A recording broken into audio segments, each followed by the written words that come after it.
Hey, welcome to the Bath and Body Shop. This is Denise. Um, just gonna go ahead and get started. As you guys can see, I've already started. I decided to do this at the very last moment when I'd already gotten everything measured out. Here, what you see me doing, I'm adding my live water solution to my already melted down oils, stearic acid, and everything.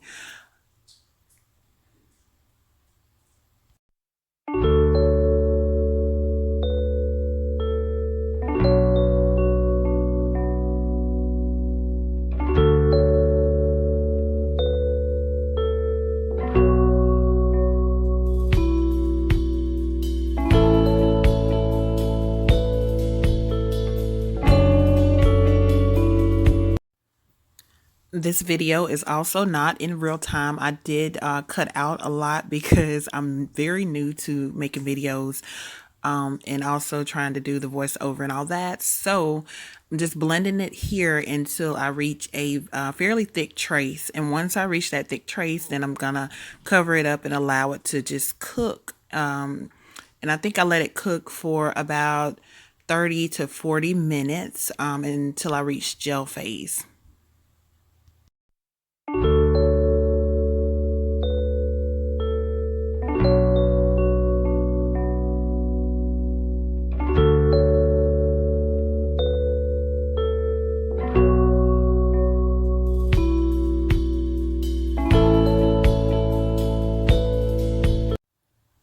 I have recently become very much so obsessed with making my own hot process soap base. I've been doing it off and on for the last 2 years, but I'm really just really coming into my own as far as formulating the soap recipe and everything on my own. I've taken the time to educate myself on building a formula that's really good for melt and pour. And here, just to go a little bit into detail, the soap base, it's got, well, the oil phase, it has some stearic acid in there. It's got, I think, about 20% olive oil, coconut oil, and a couple of other oils, but I will list everything down in the description box that I used for this formula, for this soap making process. And if you guys would like to see a more detailed step-by-step video on how I was able to achieve this, then just let me know in the comments below.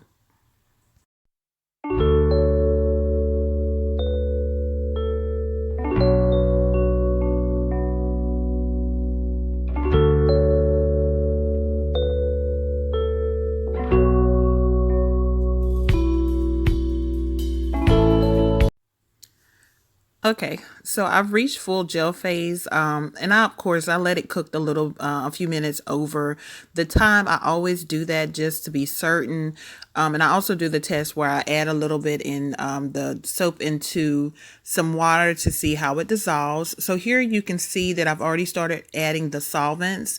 The first thing that I added was the propylene glycol. And my propylene glycol amount was calculated per pound of oils. So, like I said, I'm not going into detail on this video, but because it's just too much. So if you guys would like for me to try to do a more detailed video, step-by-step instructions, you can let me know in the comments. So I'm going to stir that propylene glycol in really well, and then I'll move on to the next thing, which is going to be the glycerin. And then I'll move on to adding the sugar water solution. And once I get those added, I'm just going to go ahead and give it a real good stir. And then I'll allow it to continue to cook for another 30 to 45 minutes until everything is really good and melted together. And then we'll proceed to mold it.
Okay, so here you see me stirring the pot. I'm stirring every 15 to 20 minutes. I think it was every, I'm sorry, I think it was every 5 to 10 minutes. I was actually stirring to, just to move the ingredients around in there so that everything is melted evenly.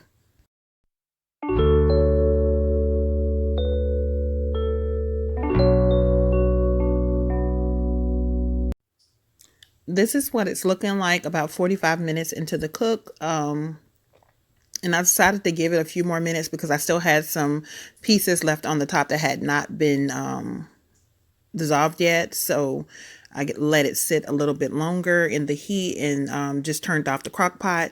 Now you can see that I've already skipped right onto the pouring. Once I'm done pouring this, I'm going to spritz it with some alcohol just to pop the bubbles on top. And that's it. And that's pretty much the end of the video. I'm going to show you guys what it looks like after I unmold it, which I haven't done it yet, but I will get it done.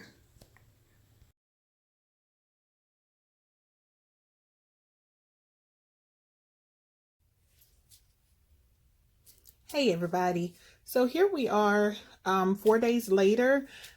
Well, not an entire 4 days, maybe 3.5 days. This soap was made on the 28th, March 28th. I went ahead and took the single bars out, and as you can see, it's got a little bit of a rough skin there on the top, which it normally does do this because of the moisture and stuff in the air. It just gets a little more firmer than the other side. But here it's perfectly soft. It's not too soft. It has hardened up a great deal over the last few days, because when I first made it, it was quite soft, but it has firmed up a bit. So yeah, so I'm gonna go ahead and we're gonna unmold the loaf. I decided to just leave it in the mold a couple of days because the batch that I did prior to this one on March 26th, I was in a hurry and took it out of the mold, and oh my goodness, this doesn't want to come out.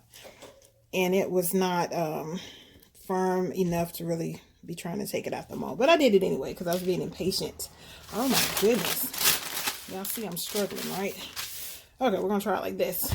There we go. Okay. So, just filling it here in the mold is pretty hard. Let's see here.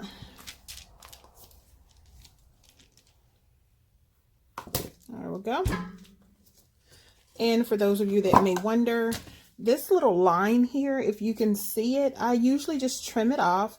But sometimes when I get raw shea butter from certain places, even though I melt it down, temper it, and strain it really well, there are still some things that just sift through the sifter.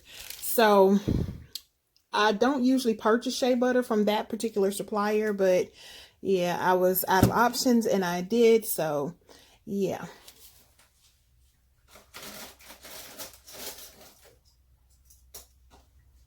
So just really quickly, I'm just going to take that little edge off. It usually floats to the top. That is what I've seen with a few other batches that I've made with this shea butter.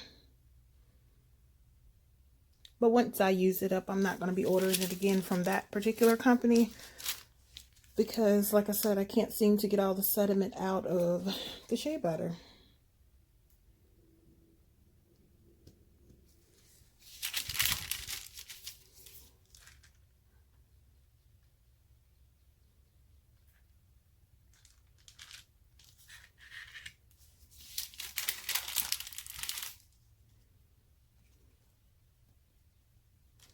And I went ahead and scraped the top early on because, like I said, it too had that rough texture on the top. So I just scraped it off to see what it would look like. Not that I care about that texture on the top. It doesn't bother me. So this is only a test batch, you guys. Like I said, for what it is, it looks great. It feels great. It feels pretty firm now that it's been sitting for a couple of days. What I'm going to do is allow this to cure for the next 4 to 5 weeks, and then every couple of days I'm gonna check it out and document you know, just how the texture of it is, if it's hardened up anymore, things like that.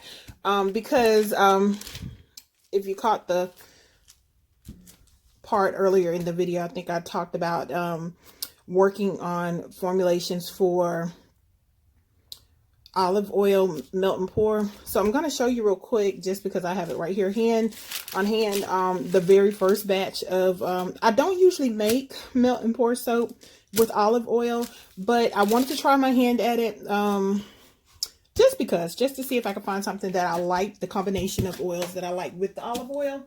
So for the very first batch that I did, and this is so terrible, with the olive oil, I did, let's see, 30% olive oil in here. And as you guys can see, this is what I was talking about. I took it out of the mold and put it on this saran wrap just so it wouldn't keep sticking to my hands, because like it is so sticky, you guys. And if you see that, it still has yet to harden up. And like I said, this was done with 30% olive oil, and this one was done with 23% olive oil. So there is definitely a big difference. But also, I used more a higher concentration of glycerin in this soap as well.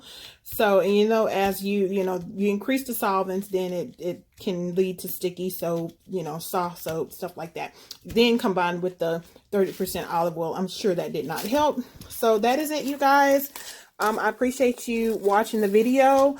And like I said before, if you guys are interested in seeing me do a step-by-step, somewhat like a tutorial on how to formulate the melt and pour soap, well, not necessarily formulate it, because really and truly I've found that you can use any cold processed soap formula to change into a melt and pour. You might have to make a little bit of adjustments, but it's most importantly, it's the solvents that you're going to be using that is going to create the melt and pour soap. So if you want to see me do something step by step in that direction, then let me know in the comments below. I thank you guys for being patient with me, with this being my second video, but this is my first of this kind.